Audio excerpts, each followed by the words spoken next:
California's largest inland city in the heart of the San Joaquin Valley, where more than 500,000 people call home. A city rich with great diversity and culture. Welcome to the city of Fresno.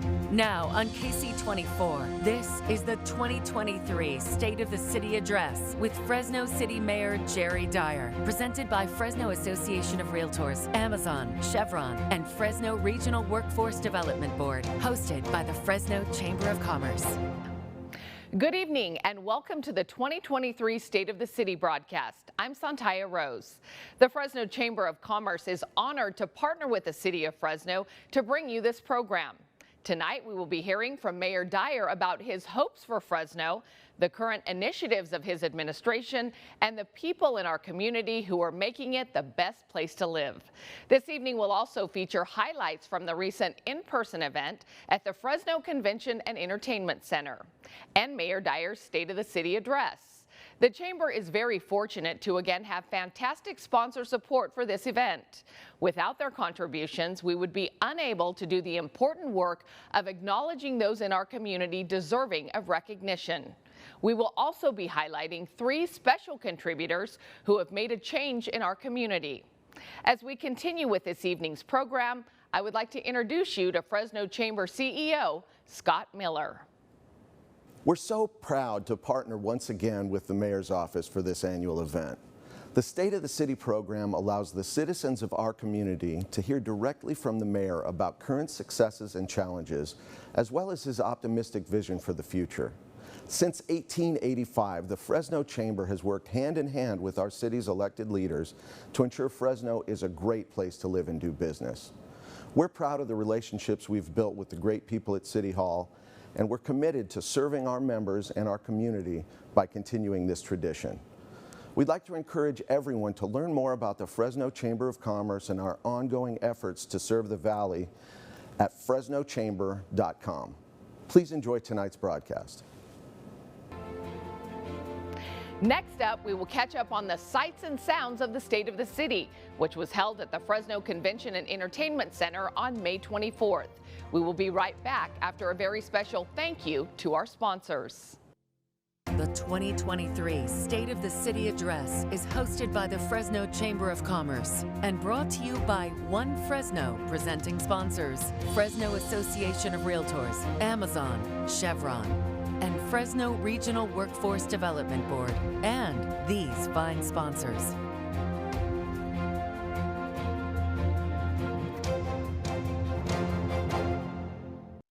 This is the 2023 State of the City Address with Fresno City Mayor Jerry Dyer. Welcome back. The State of the City was an incredible celebration of Fresno. Many people from all over the Central Valley came together at the Fresno Convention and Entertainment Center to eat lunch and hear what's to come for the city of Fresno. Here's a brief recap of what it looked like that day.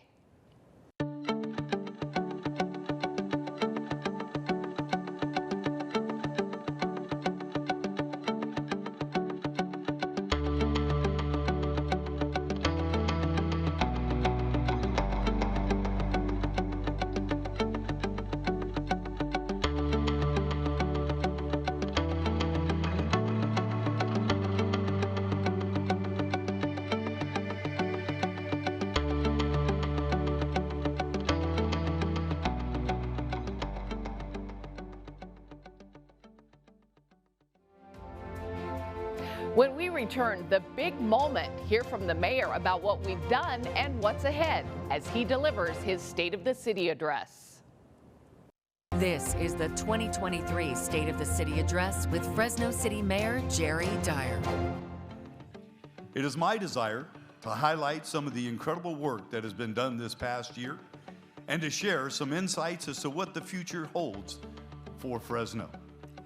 And trust me when I say the future is very, very bright for our city. And I believe that the city of Fresno is definitely on the move. Let me start out with some facts about our city that are seldom reported by outside media. Why? Well, it's a lot much more fun to paint our city as an impoverished farm town with no vision. But we have a vision for Fresno. We have a vision to be an inclusive, prosperous, beautiful city where people take pride in their neighborhood and their community. To have a government that listens, keeps its promises, and is owned by the people. That is our One Fresno vision. Did you know that Fresno experienced the nation's second strongest post-pandemic economic recovery? Did you know that in 2022, Fresno had the fastest wage growth in California, and that Fresno's poverty rate realized a 36% drop in just the last 8 years? Or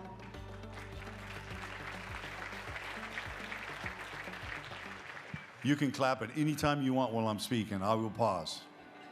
Fresno has been recognized among the nation's top 10 most improved cities in economic productivity growth. Not bad for a farm town that is ranked number 9 among the most racially diverse large cities in America. Perhaps that is why Fresno is a top 10 city in the nation for entrepreneurs of color. So don't buy into the woe is Fresno nonsense. We are not an impoverished farm town without a vision. Fresno is on the move. I hear often about how unsafe Fresno is. Well, the truth is we have become the butt of many jokes from those who have never even lived here. Sure, we have our share of crime, as every big city does. Yet Fresno is one of the very few cities in America to have significant downward crime trends the last 2 years. You know, when I left as the police chief in the police department in 2019, I actually felt pretty good about the general direction of crime in our city. And I also felt good about the direction of the police department. But in 2020, policing in America took a turn for the worse as a result of the pandemic and civil unrest in our country. It seemed no one wanted to be a police officer. Vacancy rates soared, as did crime.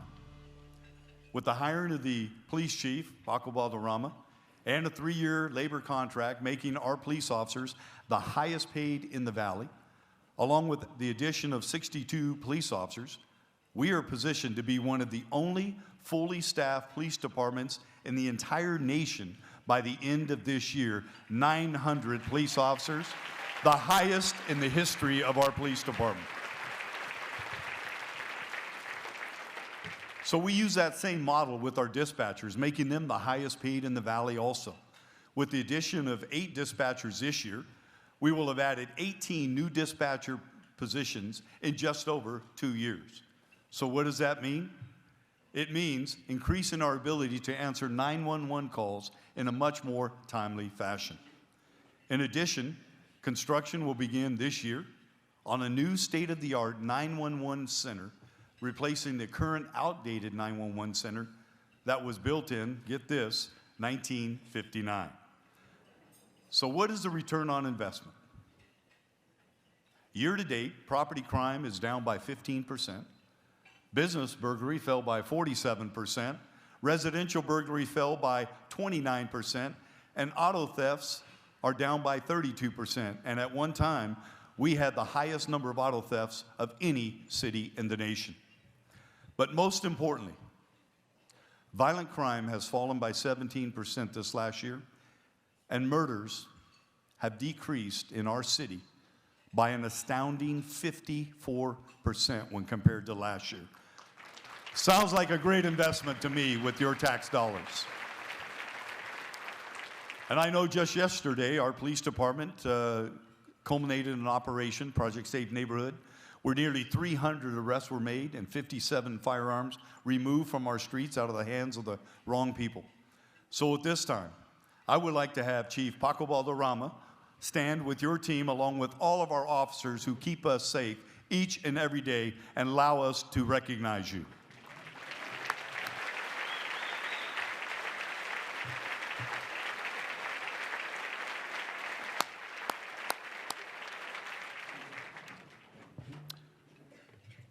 Our fire department has been understaffed and overworked for many years.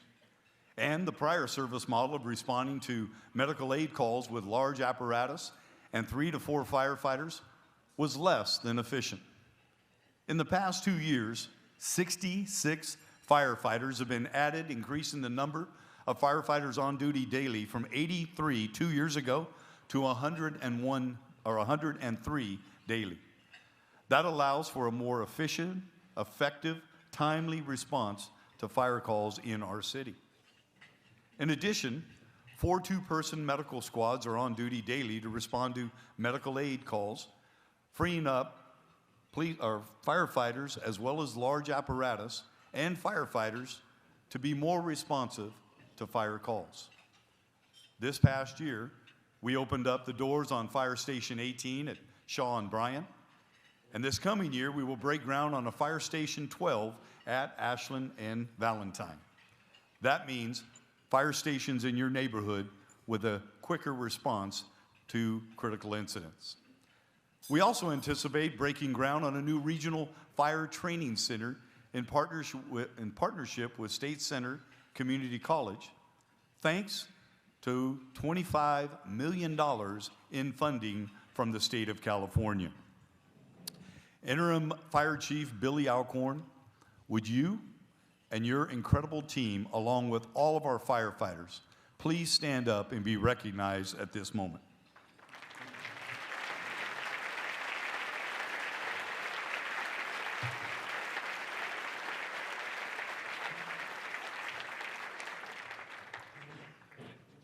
You know, I hear frequently about the homeless problem in Fresno. Well, there's no denying that one. We have our share of homeless people in Fresno. And although it's gotten better, much better in fact, we still have much work to do. Here is the good news. Remember a little over 2 years ago when over 650 homeless people were living on our freeways? In fact, in 1 year we had 618 fires, and 3 of our homeless people ran over on our freeways in a 2-week period and killed. We also had tents that were lined on our canal banks throughout Fresno.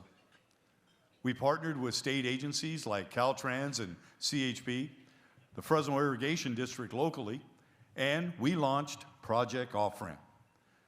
We then sought out funding from the state, purchased and rehabbed motels as emergency shelters, created the Homeless Assistance Response Team, and partnered with organizations to provide services like our Poverello House. Over 80% of those folks living on the freeways accepted shelter and services, and over 76% of them had a safe exit and transitioned either back with family or into permanent housing.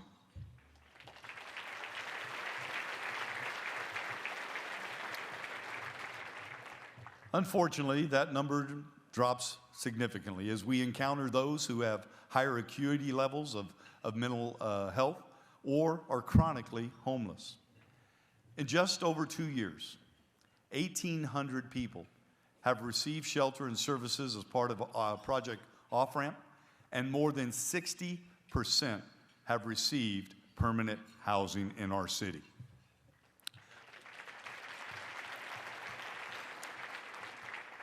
Last month, I launched Phase 2 of Project Off-Ramp with the goal of housing 300 unsheltered people in 100 days.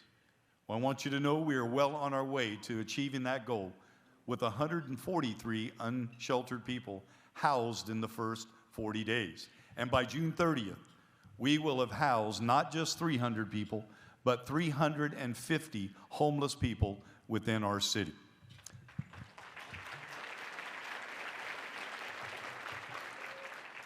When combining these successes with the successes of other nonprofit organizations within our city who are also sheltering the homeless, such as the Fresno Mission, Poverello House, Marjorie Mason Center, and others, 4,000 people have been helped off of the streets of Fresno since 2021.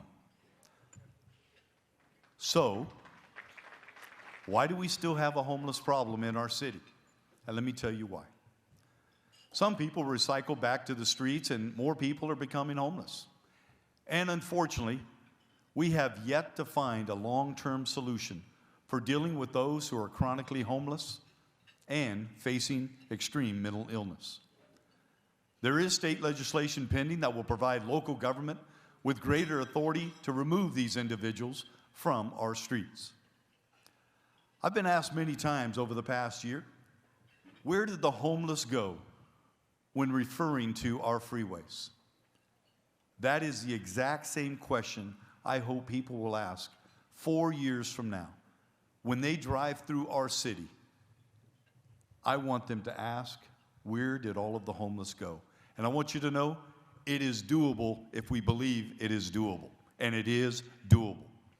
And I'd like to pause for a moment and recognize somebody who was a dear friend, who is no longer with us, and that is H. Spees. You see, H poured his heart and soul into Project Off-Ramp. We were out on the freeways at 7 a.m. every single week relocating homeless into housing. And I'd also like to recognize his son, who is with us today, Franklin Spees, and I know you're sitting over here. So thank you for being here, and let's give H. Spees a round of applause. We love you, H.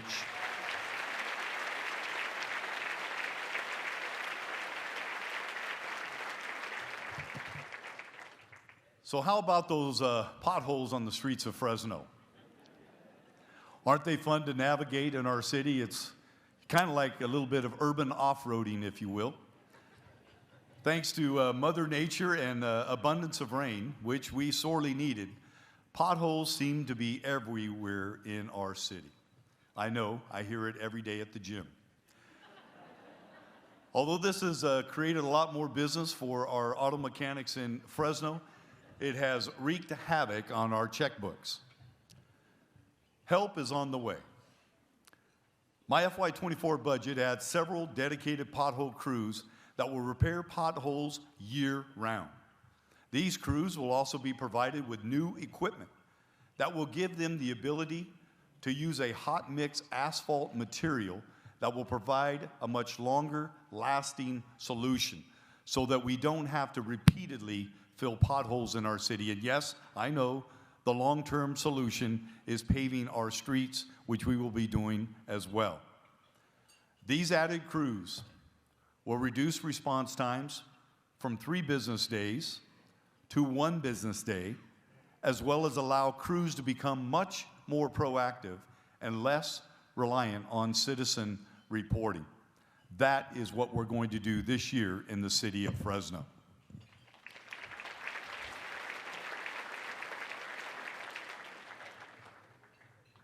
So how many of you people drive through Fresno and see couches and large appliances located on our sidewalks, streets, and alleyways? Well, that too is about to change. My FY24 budget contains funding to create 4 two-person Beautify Fresno teams that will be divided into quadrants within our city with the sole purpose of finding and removing these items every single day of the week. And all you have to do is call 311 to report these large items as well as potholes, or better yet, download our Fresno app and report it online. We will even get back to you on Fresno to let you know when the pothole's been repaired or the item has been removed. Or you can just meet me at George Brown's Fitness and give me a list of your items, and I will let you know when they're complete. That seems to be the preferred method in our city, I've noticed. I'd like to take this opportunity to recognize a couple of folks. Public Works Director Scott Mosier, as well as our Department of Public Utilities Director, who is here with us also, Brat Buki. You can both stand up and be recognized.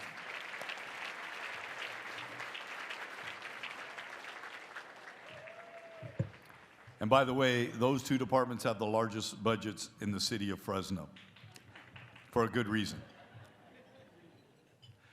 And speaking of beautifying our city, let's give another round of applause for Beautify Fresno Director Mark Standriff and the more than 20,000 volunteers who have done so much to clean up our city over the past 2 years. As you've heard earlier, and I'm going to repeat it again, since the inception of Beautify Fresno, 262 cleanups have been held, resulting in volunteers picking up 250,000 plus pounds of trash, removing 200,000 square feet of graffiti, and the planting of over 500 trees in our city. Now that is Beautify Fresno. Last year, we launched the Million Pound Challenge in our city. Volunteers were asked to pick up 100,000 pounds of trash, and our Beautify Fresno teams were challenged to pick up the remaining 900,000 pounds. Well, get this. By mid-year, we reached that goal. So we set a new goal, like every mayor does. And we said, let's pick up 2 million pounds of trash by the end of the year. And you know what? We exceeded that goal as well.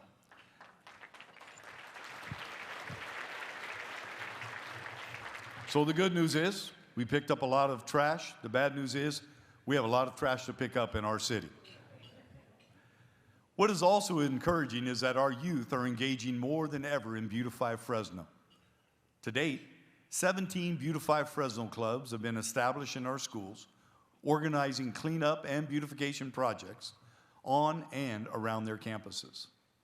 Our Don't Be a Litterhead campaign has gone viral and seems to be airing on television more than even Budweiser.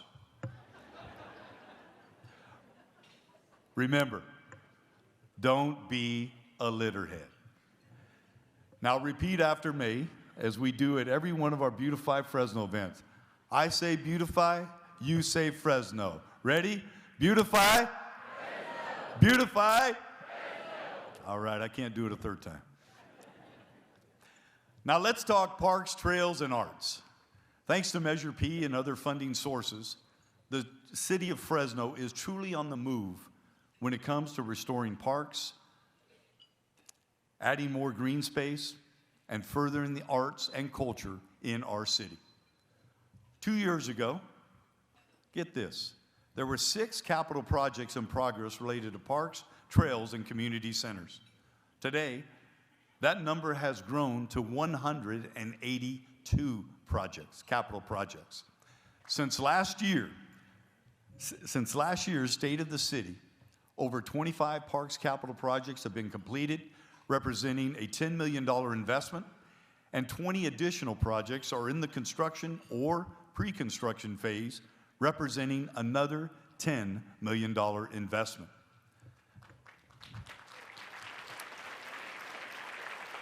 I'd like to just highlight just a few of those projects. A 49-acre regional park at Peach in California to begin construction later this year. A $5.7 million renovation of Radio Park at First and Clinton, also to begin this year. Thanks to Prop 68 and UGM funding, construction will begin this year also on a new park at Milburn and Dakota. And yes, the River West Eaton Trail Extension and Eaton Trailhead will receive plenty of attention and love this year and beyond. In fact, over $16 million worth of love and attention. And the 7-mile Midtown Trail connecting Manchester Center to Old Town Clovis is rapidly nearing completion. And did you know that a 30,000 square foot senior center will be designed later this year with construction to begin in 2024? This is in addition to more than 100 senior housing units being developed adjacent to this senior center. Both will be located at Blackstone and Ashland. This will complement housing developments already coming to life on Blackstone Avenue. And if you don't know, the future of our city lies in the spine of our city, which is Blackstone. The links at McKinley and Blackstone is already completed. A second development at Clinton and Blackstone, and a third development at Simpson and Blackstone will be completed later this year. This is in addition to the 600 plus market rate housing units being built at the Manchester Center, and it's going to be called the One Fresno at Manchester. I can't think of a better name for that project.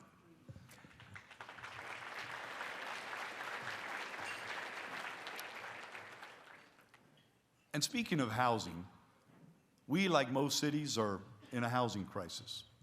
To respond to this crisis, the One Fresno Housing Study was commissioned by me and carried out by my deputy mayor, Matthew Grundy, in 90 days. I have good news. In just under 1 year, 24 of the 47 strategies outlined in the One Fresno Housing Strategy have been activated. As a result, between now and the end of 2025, 3,200 affordable housing units will be completed in the city of Fresno in partnership with us.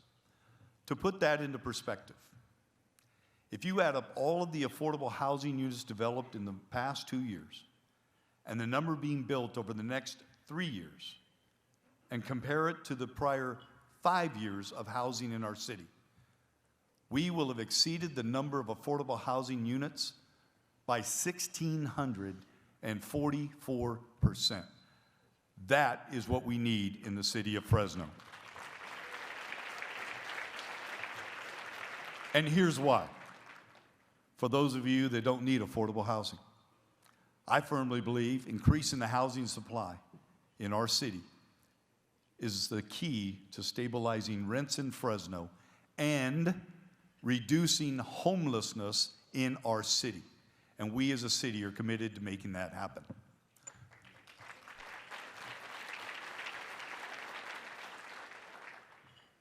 Alternative housing models are also popular in our city, such as ADUs, accessory dwelling units. The city has 5 standard pre-approved plans with 3 different exterior styles.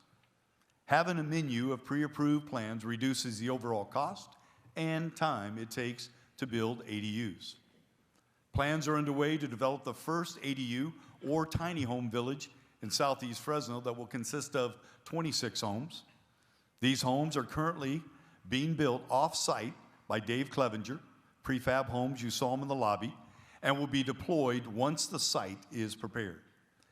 In addition, the tiny home to the back of the room was built by Fresno City College students as part of a partnership with the college to build 24 tiny homes. Thank you, Fresno City College, and that partnership that we have with you. And these homes are going to be placed in unspecified locations throughout our city. I'm also proud to report that earlier this year, I worked with my Chief of Staff, Kelly Furtado, to ensure the city of Fresno was recognized as a pro-housing city by the state of California. This designation, one of only 22, opens the doors for increased funding opportunities for Fresno, and we did receive that designation.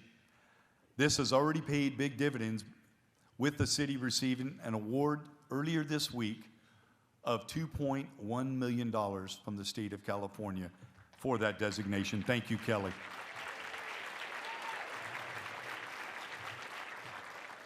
But before I move on from housing, what Fresno really needs is more home ownership.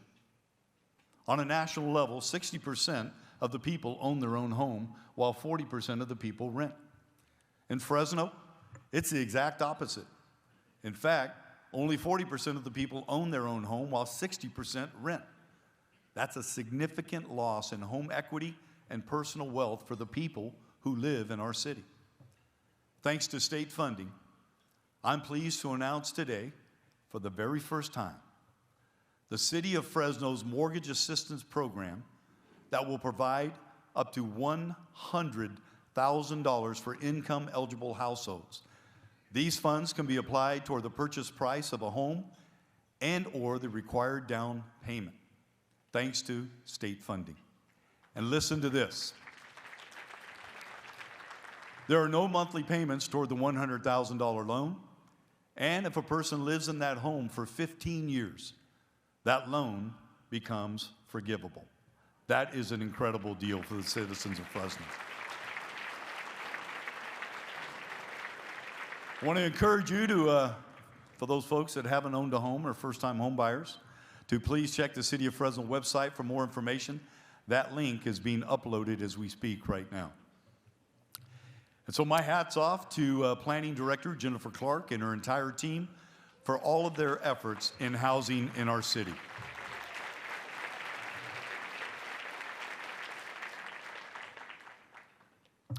And now let me talk about one of my most favorite subjects and favorite areas of our city, downtown. We all know that great cities have great downtowns, so what makes a great downtown? It's when you have people that live there, work there, and play there. Did you know that we have a 6-month waiting list for people who want to live downtown, and vacancy rates in downtown Fresno are near zero? We definitely need more housing to meet that demand. Fortunately, several housing projects are underway, such as the Dada Lofts with 37 units that were being built, JCPenney's with 100 units, the Helm Building with another 99 units, as well as the Radisson Hotel that was recently purchased that will be converted into housing downtown. And there are many more on the way. However, without the infrastructure in place to support this density, such as water, sewer, roads, and parking, all sexy things, as well as green space, the number of housing units in downtown Fresno will be extremely limited.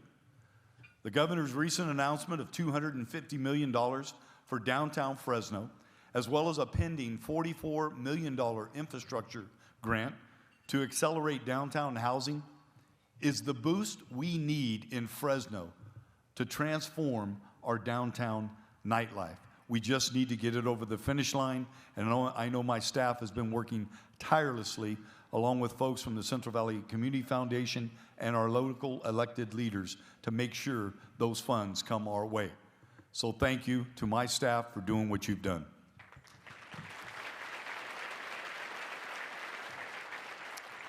And by the way, those trolley cutouts that you saw out there in the foyer will become a reality later this summer.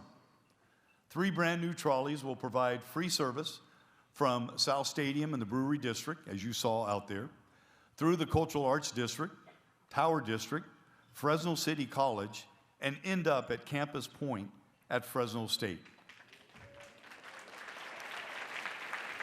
So why would we choose that route? The goal is to expose more young adults and students, not just to our Brewery District, although we welcome them there as well, but to our thriving downtown in hopes of them becoming future residents. And I want to tell you, this is a worthwhile investment that we are making in our downtown Fresno through that trolley system.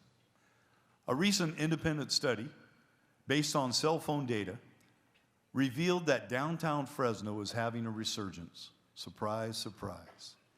And Fresno is having a resurgence by enjoying a 115% increase in foot traffic compared to pre-pandemic numbers.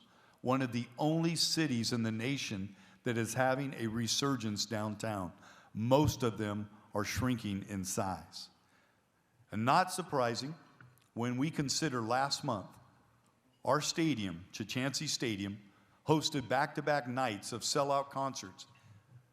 Back-to-back nights of sellout concerts. And 30,000 people attended Fres Yes this past year in our Brewery District in just one night. And it was a pleasure to be there in that incredible atmosphere. Downtown Fresno is certainly on the move.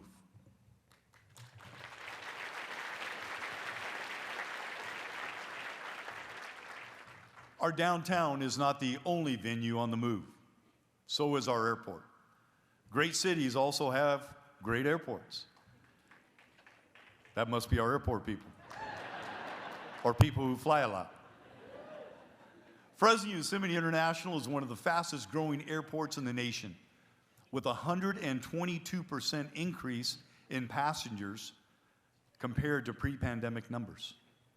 Thanks to the leadership of Airports Director Henry Thompson, who is with us today, we broke ground last week on a $147 million terminal expansion, the largest expansion at the terminal in our history in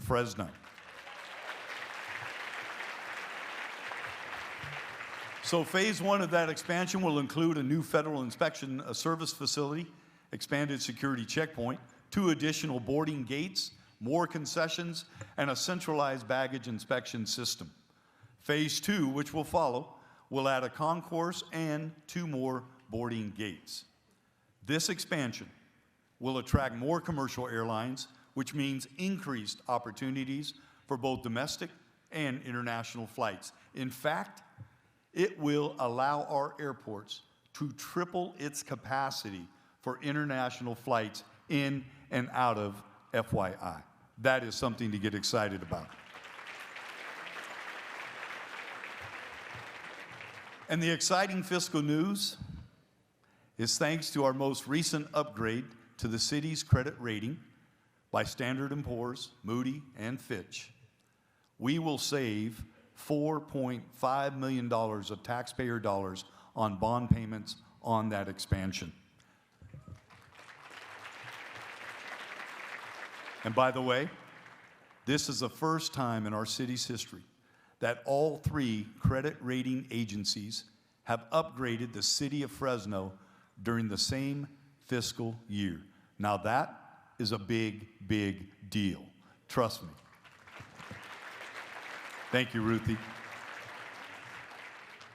One of the many reasons why we put in place sound fiscal policies in the city and have fought so hard to maintain a 10% reserve, which, by the way, is projected to be, by the end of FY24, our reserve in the city of Fresno will be $45.7 million. That is a significant amount of money that we will have in the event of another recession.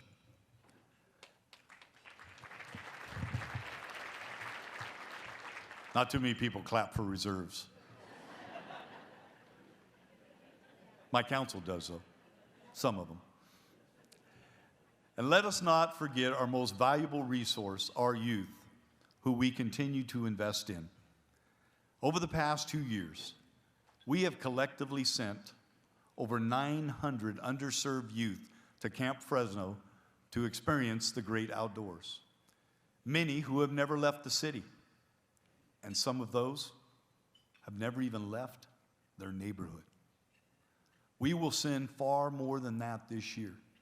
You see, we already have 976 people registered to go to Camp Fresno, and I am confident we're going to send well over 1,000 to Camp Fresno this year. That also is a big deal. But the most important youth investment we are making as a city, in my eyes, is through our One Fresno Youth Jobs Corps program, funded by the state of California, that we received $7.4 million. To date, 186 young adults who are formerly in a foster care system, touched by the criminal justice system, or meet one of our other criteria have been hired by the city of Fresno for city employment. These young adults work in departments within city government, parks, public works, clerk's office, you name it, and they are gaining experience. But we also hire them as downtown ambassadors. In fact, a few weeks ago, we launched the Downtown Ambassador Program. We now have 25 of those downtown ambassadors. Many of those were here today. They greet people, provide directions, and keep our downtown clean by removing graffiti and trash, and soon pressure washing our sidewalks. The Tower District will also have ambassadors assigned later this summer, right, TJ? Later this summer, they'll be in the Tower District. Nonprofit organizations who support the city's vision will also be able to take advantage of youth jobs, the Youth Jobs Corps very, very soon. So our nonprofits will also be hiring these individuals free. Funding not only covers salaries, but also pays for services that remove barriers to work, such as transportation, childcare, clothing, and training. So, after hearing what you have heard today, do you believe the city of Fresno is an impoverished farm town without a vision, or a city that is on the move? I hope it is on the move.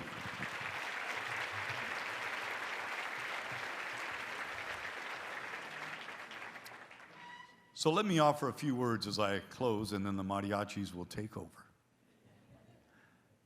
I am humbled and honored to be able to serve as the mayor of this great city. I love Fresno with every ounce of my being. And if I didn't, I would not have raised my right hand and stepped into the mayor's office. I've always believed that it's okay to think highly of the position you hold, but never too highly of yourself in that position. And that has carried me through every single leadership position that I've been in the city of Fresno. And as your mayor, I want you to know, I promise to continue to serve all of you with pure motives and a pure heart, and to do all that I can to unite this city as one Fresno. Thank you very much, and God bless you.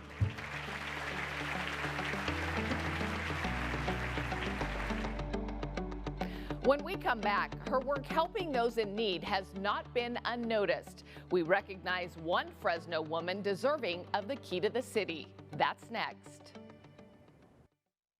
This is the 2023 State of the City Address with Fresno City Mayor Jerry Dyer. Thank you for being with us as we celebrate our city and the people who make it great. The key to the city is one of the ways the mayor's office can honor some of the city's most outstanding citizens. This year, the honor is being bestowed on Margarita Rocha.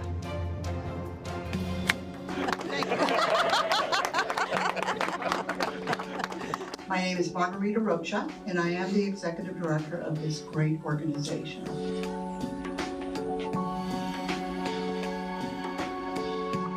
These are the number of families that we serve from 21 to 22. Incredible.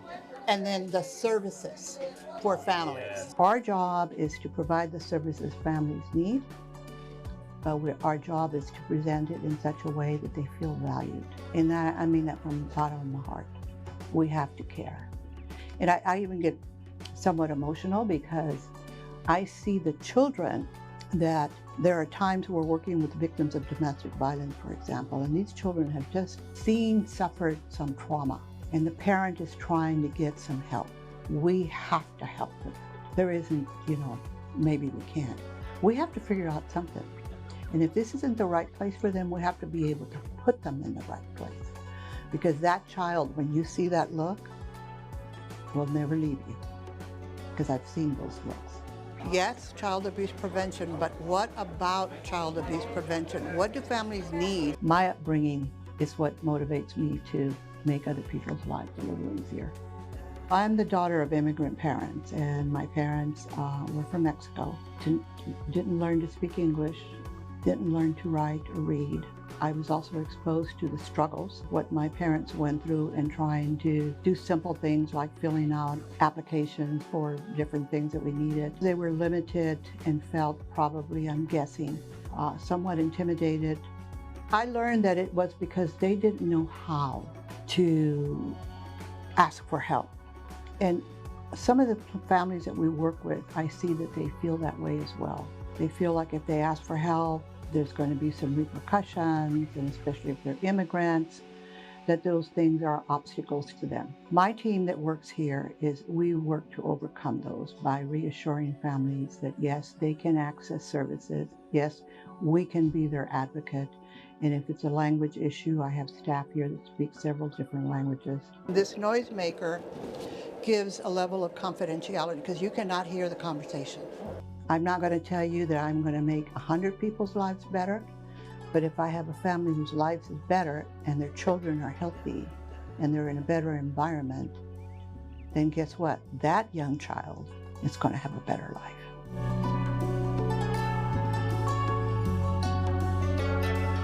Congratulations, Margarita. Up next, youth are the future of Fresno, and they're the most important investment we can make. One man has devoted himself to helping mold the leaders of tomorrow. Coming up, we will introduce you to the Youth Leader of the Year. This is the 2023 State of the City Address with Fresno City Mayor Jerry Dyer. The mayor's Youth Leader of the Year has been quietly transforming young lives for decades. Tonight, we introduce you to Timothy Lowe. Hey,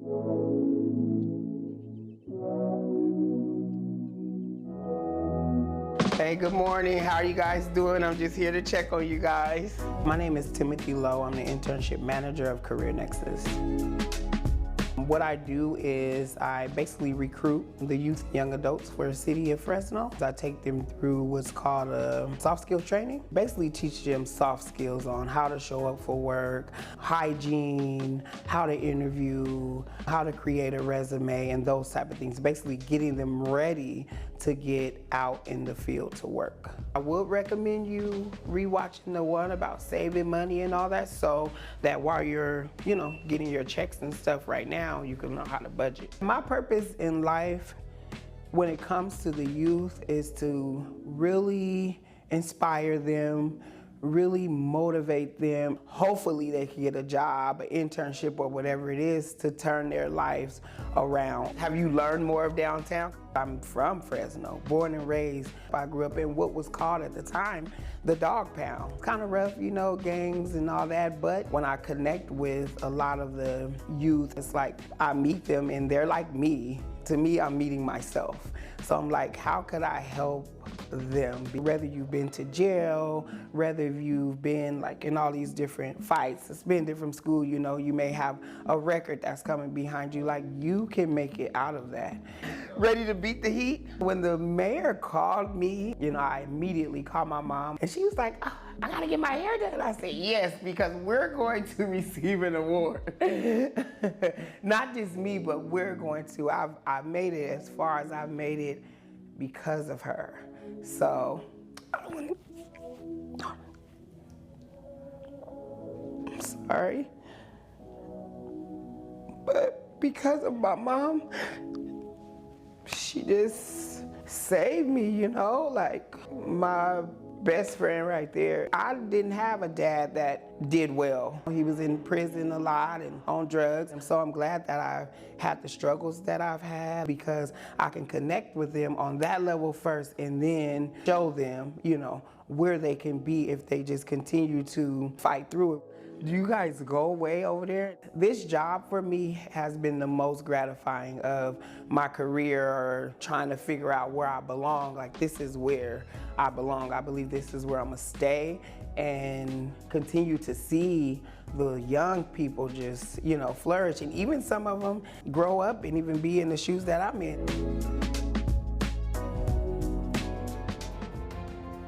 Congratulations, Timothy. Very well deserved.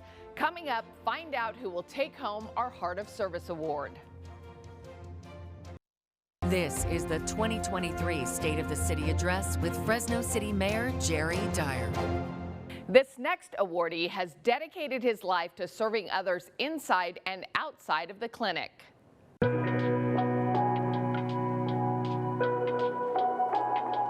If you get clean, what's your hope? If you got clean, what would you do? Get a job? A counselor, like a rehab counselor, like a drug rehab counselor?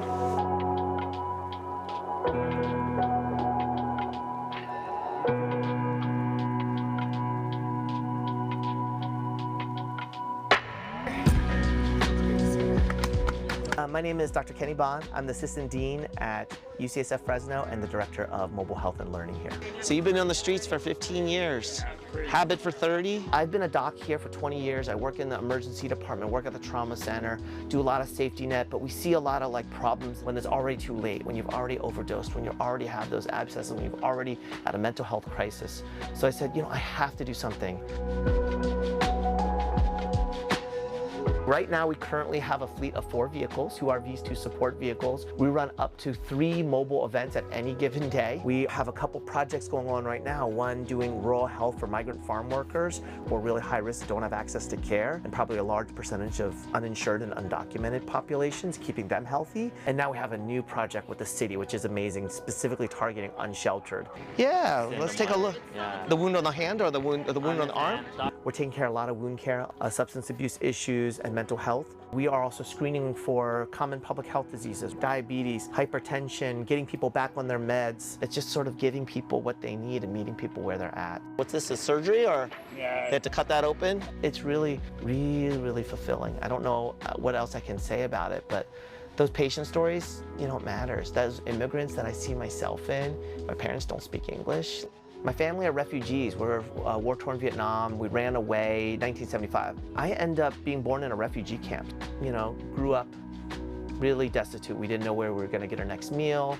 We were on food stamps. We had questionable homelessness, you know, kind of shifting around where we were. So I'd been through all this. You know, in getting to medical school, I didn't have resources. So when I went to med school, I said, I'm going to med school to work on pathways to help two things: to address health disparities amongst people who don't have health care, who don't have access to health care, and two, to open up doors for people to learn to do underserved care. So when I opened Mobile Heal, it was actually to teach people in the Valley who have working in all these health clinics and everything, but really, why are we going to medicine? I tell every employee that we hire here, like, there's gotta be a reason you wanna work for us. If you want a job, this is a great job, but you gotta wanna work here. There's gotta be something more you get out of this than a paycheck, whether that's clinical exposure, whether that's outreach, whether that's underserved, whether that's meaning for you spiritually or whatever. It's like, you gotta have a reason to be here.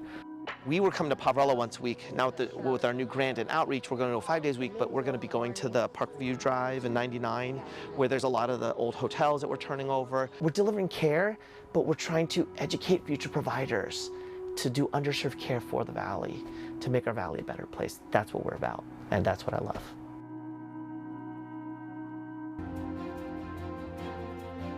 Thank you for tuning in this evening, and thank you again to our sponsors.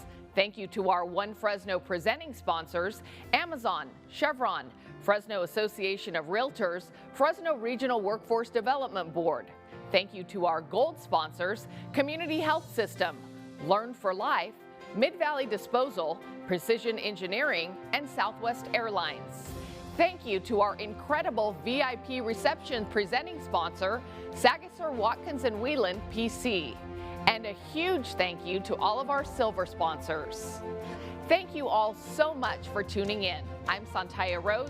We will see you next year.